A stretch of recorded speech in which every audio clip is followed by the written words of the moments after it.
Hello student, आज हम पढ़ेंगे जीवों का विकास, इवोल्यूशन।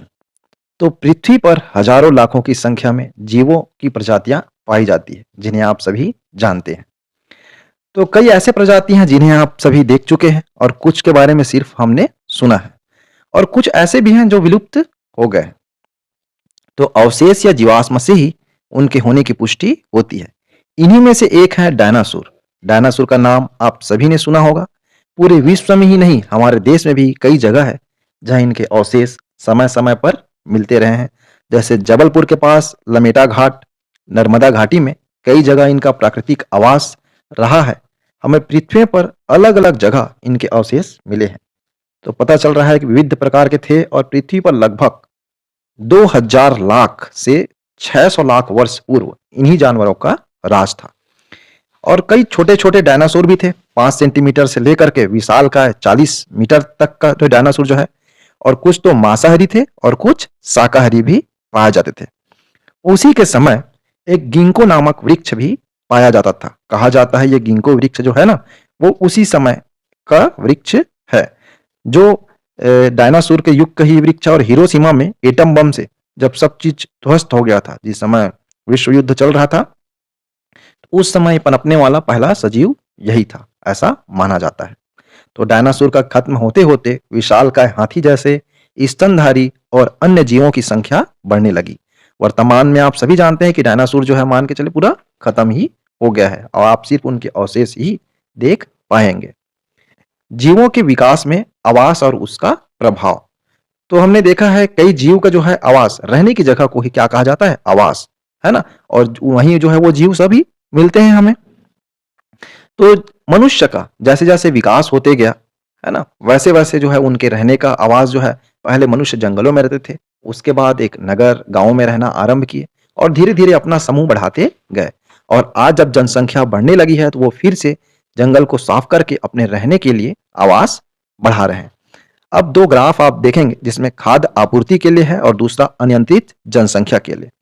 तो खाद्य आपूर्ति, जो खाने के जो चीज है, संसाधन, तो धीरे धीरे जो प्रगति के साथ साथ खाने की चीजों का भी उत्पादन धीरे धीरे बढ़ते गया, परंतु उनका उत्पादन इतने ज्यादा मात्रा में नहीं बढ़ पा रहा है जितने ज्यादा मात्रा में जनसंख्या की वृद्धि समय के साथ हो रही है। तो आप ग्राफ के माध्यम से इसे समझ सकते हैं।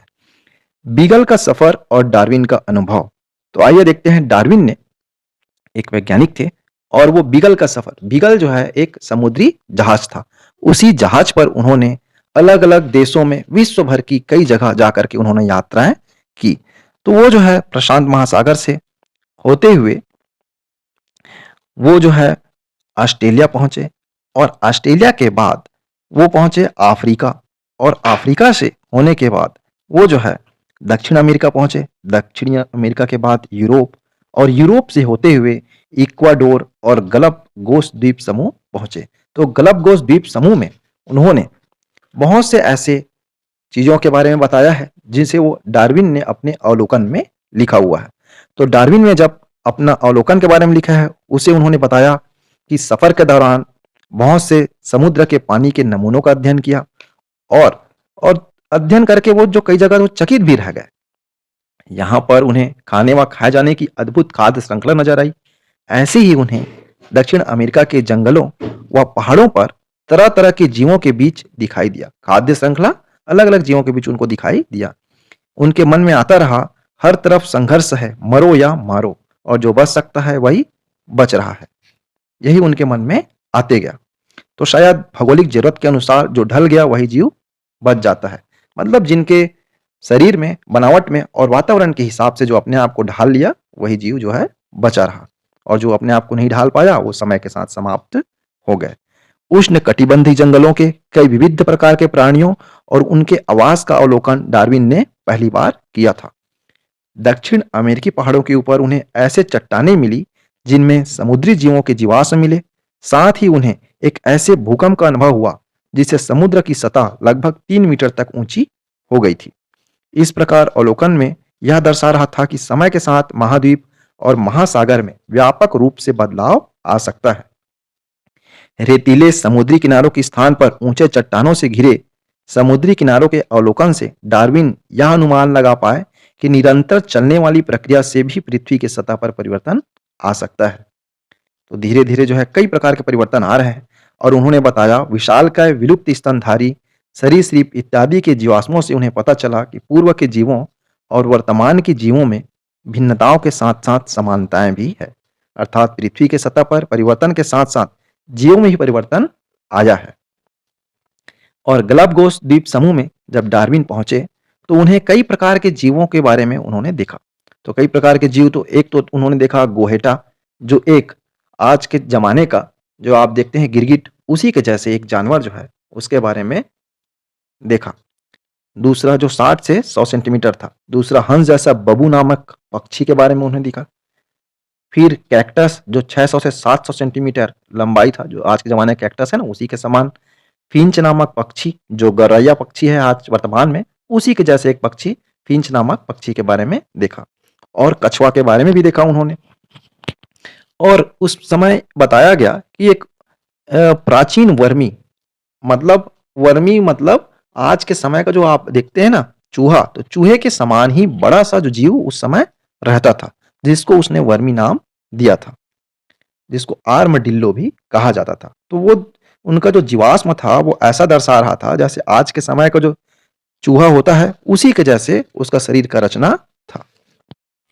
और वो गलापागोस द्वीप में फिंच नामक जो पक्षी था उनके ऊपर भी लेख लिखा और उन्होंने बताया कि पक्षी का जो रचना है वो एक ही जैसे था, लेकिन अलग-अलग जगह जाने पर उनके चोंच में ऐसा परिवर्तन आया था, मतलब उनका चोंच जो है पूरी तरह परिवर्तित हो गया था।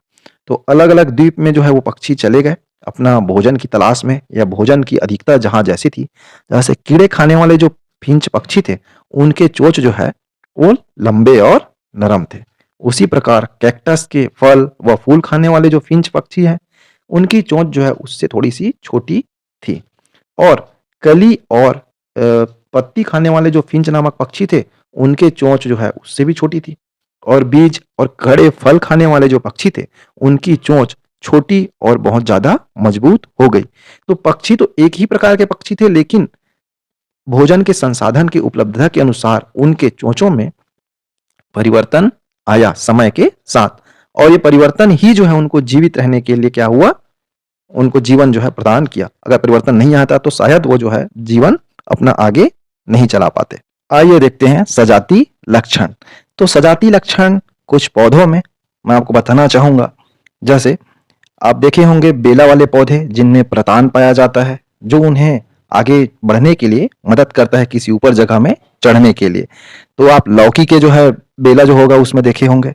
उसी प्रकार आपने देखा है जैसे तना, तना तो आप सभी ने देखा है पौधे का, लेकिन आलू भी एक तना का ही रूपांतरित रूप है।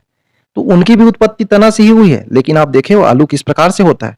वैसे ही नींबू में कांटा जो आप देखते हैं ना नींबू के पौधे में, वो कांटा भी तना से ही बना हुआ है। इस प्रकार से पौधों में सजाती लक्षण पाए जाते हैं। उसी प्रकार कुछ जंतुओं में सजाती लक्षण पाए जाते हैं। जैसे आप पक्षी का पंख देखे हैं और चमगादड़ का पंख। पक्षी का पंख जो है छोटे छोटे, इस प्रकार से आप देखे हो छोटे छोटे पंखुड़ी जो रहता है उनका उससे बना हुआ रहता है, लेकिन चमगादड़ का पंख मांसपेशी से बना हुआ रहता है भाई, है ना। लेकिन दोनों का काम उड़ने का होता है। वैसे ही डाल्फिन और सील आदि जो है आप देखे हैं, तो डाल्फिन का जो हाथ जो रहता है उसका तैरने के लिए वो मांसपेशियों का युक्त अंदर जो हड्डी युक्त रहता है। वैसे सील का जो है हाथ लंबा बना हुआ रहता है हड्डियों से, लेकिन दोनों तैरने का काम करता है। वैसे मनुष्य का हाथ और छछूंदर, जो छोटा सा छछूंदर होता है ना, किस प्रकार से दौड़ता है उसने अपने छोटे छोटे पैरों में, तो उसका और मनुष्य का हाथ का भी बनावट किस प्रकार से होता है। तो जो है आप दौड़ने का काम करता है पकड़ कर किसी चीज को, और हमारा हाथ जो है किसी चीज को पकड़ने का काम करता है।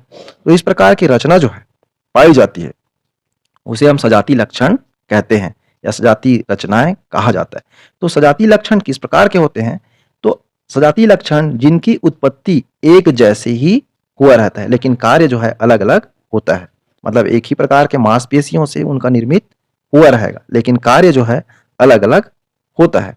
वैसे ही समृद्धि लक्षण, तो समृद्धि लक्षण इस प्रकार से होते हैं कि उनका जो है रचना अलग अलग प्रकार से हुआ रहता है, परंतु कार्य जो है एक जैसा होता है। जैसे पक्षी का पंख और चमगादड़ का उड़ना, पक्षी का पंख और चमगादड़ का पंख अलग अलग चीजों से बना हुआ है, लेकिन उड़ने का काम जो है उनमें एक जैसा ही होता है।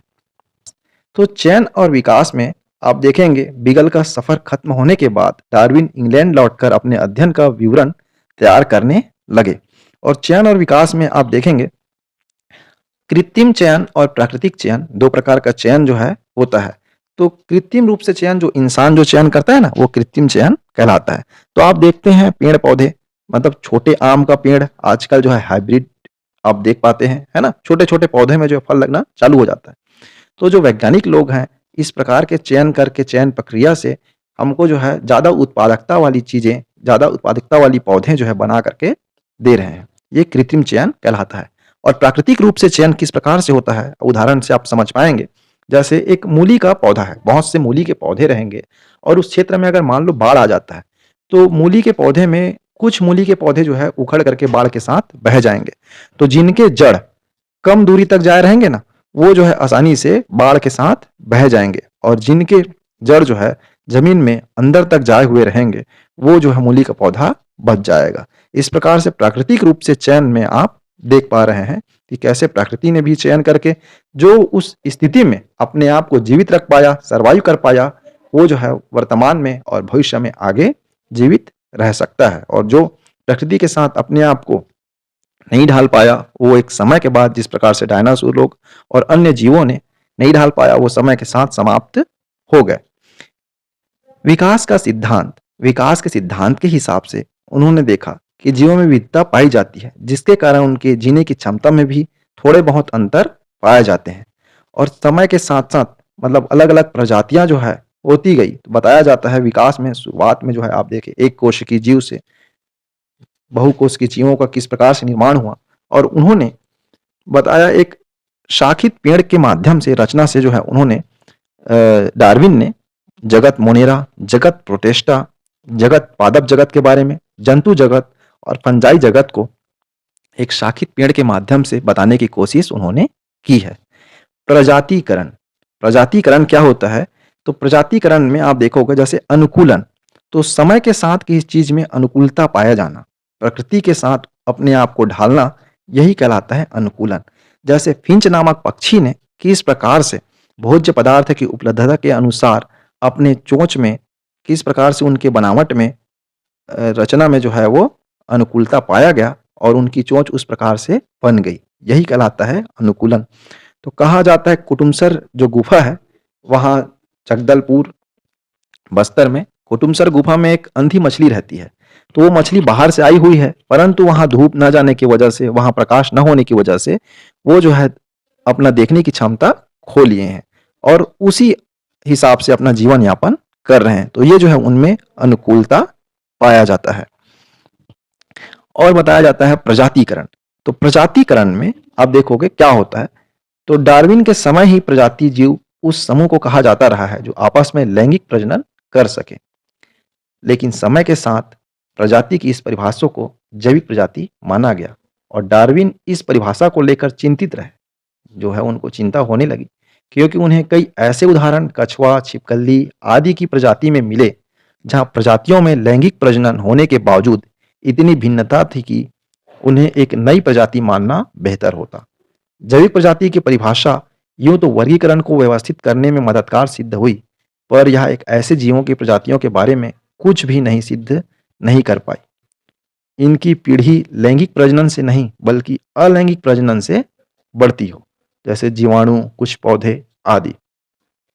तो इस पाठ में हम लोगों ने देखा किस प्रकार से जीवों का विकास होते गया और समय के साथ वातावरण के अनुकूल अपने आप को जो जीव बेहतर साबित कर पाए, वही जीव जो है आज और भविष्य में जीवित रह पा रहे हैं, और जो समय के साथ अपने आप में परिवर्तन नहीं कर पाए वो जो है वहीं समाप्त हो गए। और किस प्रकार से जीवों का विकास अलग अलग तरीके से हुआ और प्रजातिकरण अलग अलग प्रजातियों में किस प्रकार से जीव जो है आगे बढ़ते गए। तो आपको मेरा वीडियो अच्छा लगा हो तो लाइक करिए, सब्सक्राइब करिए और ज़्यादा से ज़्यादा अपने दोस्तों के साथ शेयर कीजिए। Thank you.